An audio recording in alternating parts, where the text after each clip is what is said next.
Comment se fait-il donc que les croyants qui ont l'Esprit en eux n'éprouvent pas davantage sa puissance? Cette puissance que l'Esprit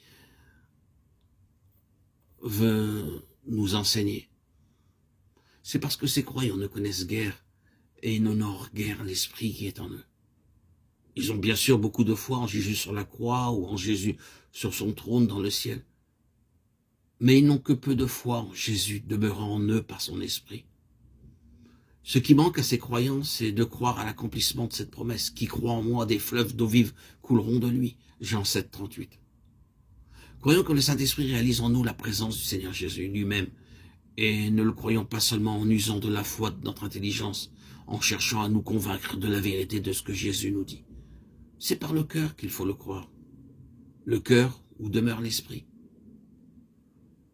Le don de l'Esprit est tout ce que Jésus nous dit de l'Esprit donne vie à cette parole. Le royaume de Dieu est avec vous. Luc 6, 20. Si nous voulons l'avoir, cette véritable foi du cœur, regardons dedans de nous. Et avec humilité, attendons du Saint-Esprit qu'il fasse là son œuvre en nous. Pour comprendre ces choses, pour recevoir cette foi qui vient de la vie et de la puissance de l'Esprit, évitons ce qui s'oppose à l'action de l'Esprit. Redoutons surtout la volonté et la sagesse humaine. Nous sommes encore enveloppés de la chair qui voudrait toujours recourir à ses propres ressources pour servir Dieu et même aussi pour user de foi. Il faut que toute pensée soit amenée captive. 2 Corinthiens 10, 5. Non seulement toute pensée mauvaise, mais encore toute pensée qui nous détournerait de tout attendre de l'Esprit. Mettons au pied de Jésus toute volonté, toute sagesse propre, et là, attendons tranquillement avec foi. Nous acquérons ainsi la certitude que l'Esprit est en nous, que sa vie divine se développe au-dedans de nous. Si nous l'honorons ainsi, si nous renonçons à agir par nous-mêmes pour compter sur lui, il ne nous laissera pas confus. Il fera réellement son œuvre en nous. Il fortifiera d'une force nouvelle notre vie intérieure.